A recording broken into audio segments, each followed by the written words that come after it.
Hey guys, it's Matt Higgins. So now that Star Wars Celebration Orlando has wrapped up, I wanted to go over my thoughts about it and its prequel trilogy connections. The three events that stood out to me the most were the 40th anniversary panel, the Last Jedi panel, and the Star Wars Battlefront II panel. I'm going to stick to these three since these are the ones I watched.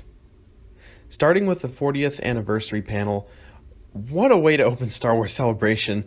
That was so phenomenal. Bringing out George Lucas, the creator, was so great to see. I felt this feeling of unity that I had never really felt before. It was truly phenomenal and I can't even describe it. Seeing George hug everyone was so touching. The Carrie Fisher tribute at the end and John Williams coming out was amazing. Obviously, a huge highlight for me was seeing Ian McDiarmid and Hayden Christensen. The reception, I think, said a lot. So many people stood up and cheered for them. Even when Hayden started speaking, people cheered. I think it shows that so many people still love the prequels. Hearing them speak too was fantastic. I think Warwick Davis did a great job of hosting the panel. He even commended Hayden's brilliant performance. I thought it was really cool also to hear about the behind the scenes things like Hayden's lightsaber noises. And it was good to see that Ian still got the stuff too. Hearing about his thoughts on the opera scene was really interesting, plus it also drew applause from the audience. Also, I thought it was funny hearing Ian talk about how he got the role of the Emperor. There were also a lot of really cool photographs, and some of them I hadn't seen before. Outside of that, I really enjoyed hearing the video messages from Liam Neeson and Samuel L. Jackson. It was great to hear that the actors are still both very connected to their characters. Samuel L. Jackson in particular was very hilarious. Overall though, the panel was fantastic and definitely my favorite from Celebration this year.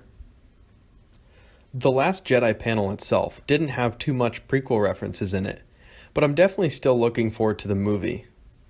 I also thought it was really cool to hear Across the Stars play when Kelly Marie Tran came out. Also, Mark Hamill brought up the prequels, which was pretty neat, I thought. But the real thing was the trailer, let's be honest. I made a whole video on the possible connections between the prequels and The Last Jedi, so that you can check out that video in the description below. The biggest blatant prequel connection, though, in the trailer was seeing that old Jedi Order logo. And like I've said in my videos on this topic, I truly believe that we will see a much greater tie-in to the prequel trilogy in this movie. Maybe more than we've ever seen before. Who knows? Finally, the Star Wars Battlefront II panel was pretty darn awesome. I still play DICE's first Star Wars Battlefront, and while as a whole I enjoyed the game, there were definitely some improvements that could be made. Obviously a big one is adding in the prequel trilogy era. They were pretty limited on prequel stuff as their focus was primarily the single-player campaign during the panel, but I believe that they are saving a lot of the Clone Wars stuff for the EA Play event this summer. Having the Clone Wars was one of the most requested features, and it looks like they will deliver. We got to see that Darth Maul and Yoda are confirmed.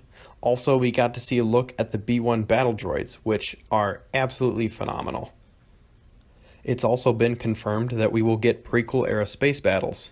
In particular, Vulture droids were confirmed. When they showed the first Kamino concept art, everyone freaked out. Plus, we got Slave One and Obi-Wan's Jedi Starfighter in another concept art. And if we look into the game's cover art, you will see a prequel-era space battle at the top with ARC fighters, droid transports, and more.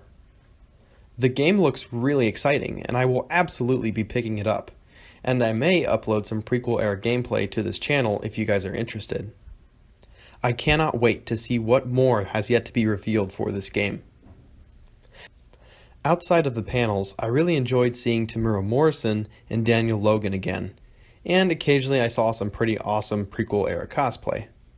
Plus, now we also know that Hayden doesn't like sand. Compared to last year's Celebration, I really felt that the prequels got much more attention than of recent. As we are only a few years into our Star Wars journey under the Disney banner, I see that prequel references continue to increase in all media forms from movies to books and comics. This year's Celebration was by far my favorite, and I'm hoping that I'll be able to go to the next Celebration for the first time in 2019. So that's about it, guys. Give the video a thumbs up if you liked it, thumbs down if you didn't, and subscribe for more prequel related content, including lore, discussions, as well as anything canon about the prequel trilogy. Thanks guys, and may the force be with you always.